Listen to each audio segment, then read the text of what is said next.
tetinay le décréalisation io dia lazaina ndeha fa hoe sazy raisina koa fa hoe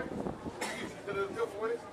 incompétent izy dia mahagaga raha incompétent ve dia intelo na kisaky ny fisarana matoa izy ny sara dia compétent sy tokony saraina koa raha izy ohatra incompétent izy zay fa aza fandrevureba amin'ny lalàna eto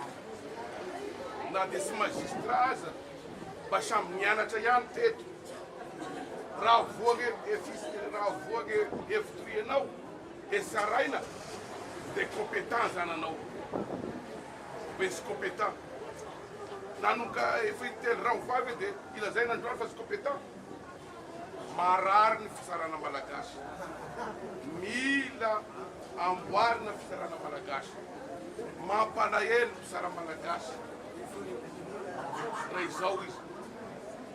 raha izao fandeha zavatra zao zany zay ny mahatonga le olo hoe andao asika aloha ivory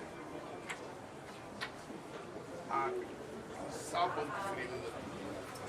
ny mampandroso ny firenena rehetra dia misy ny fisarana indesan'olo disadisa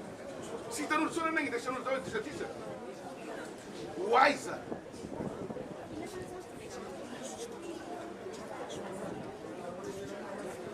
ny dingana am'izao fotoana zao zany dia sazo indesina amin'ny fisarana sony ny olo agneto fa ho hitanareo ao ino no atao amin'ny manaraka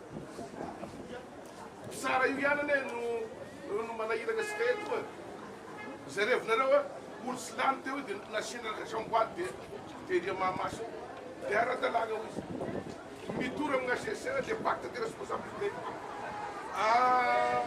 inona ndray dia farany teo hoe accord politique dia na ny fanahy ny vahoaka malagasy tazonina tao fa afatra fosiny hoe azakivo ny vahoaka malagasy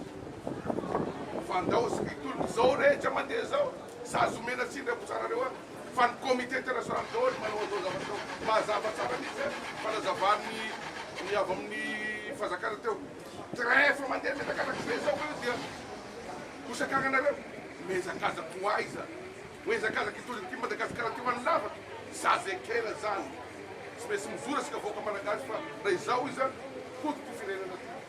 fa ho hitanareo ny toiny fa ndeha aloha andiniky ny toiny